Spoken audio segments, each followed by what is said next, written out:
So Taoism is an interesting philosophy. Um, it is, there's a fair bit of debate um, over the historical period and chronological order in which Taoism and Confucianism both appeared, right? There's there are scholars who argue based off of a certain evidence that Taoism popped up first, sometime between going as late as about 750 BCE, and there are those who argue that no, it came after Confucianism as late as about 400 BCE, right? Confucianism being founded uh, sometime around 500 550 BCE, right? So right smack in the dab in the middle, as maybe of those two time periods, right? On a side note, I do apologize for like the stuttering and thinking, like talking, seeing that I'm talking to myself is a bit awkward. Usually I'm a bit more eloquent than this. Uh, okay, so anyway, the taijutsu, is the yin yang symbol, right? Uh, and it represents balance, right? Now, Taoism as a philosophy is a naturalistic philosophy. That means that they believe we can see in nature the elements of ultimate reality, right? We don't have to look towards a supernatural in order to find understanding of how things really are. Right? So in this way, Taoism is quite similar to the pre-Socratic philosophers we've talked about, who are all natural philosophers after, that's what they were called. Uh, However, it is also very different from that because what Taoism uh, extrapolates, right, is that the natural order is an order of balance between opposites, right? The closest comparison we really have in this case is to the pre-Socratics that we've studied is Anaximander in the Empyrean, right? That everything is composed of the opposites, coming into conflict with each other. But Taoism doesn't say that like they come into conflict. It's a matter of finding balance, right? We come out of balance, according to Taoism, by by ascribing too much to the rigidity of like social norms and getting too caught up in like dichotomous thinking, right? That something is good or bad, right?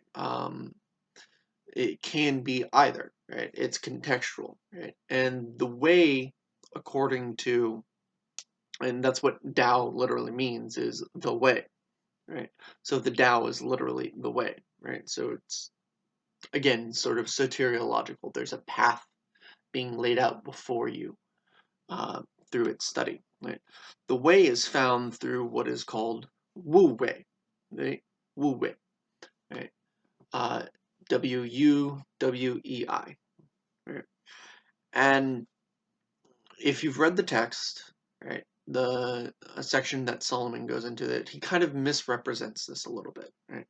The notion of Wu Wei is the notion of, according to Solomon, action without intention, right? So acting without thought, basically, or without having a particular intention behind it, and that's a little bit misrepresentative, right?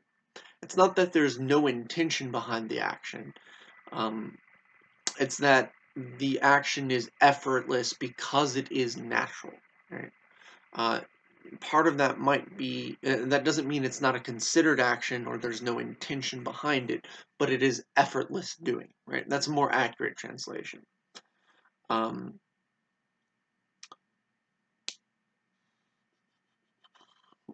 Wei, Wei, quite literally means like just action or doing, right?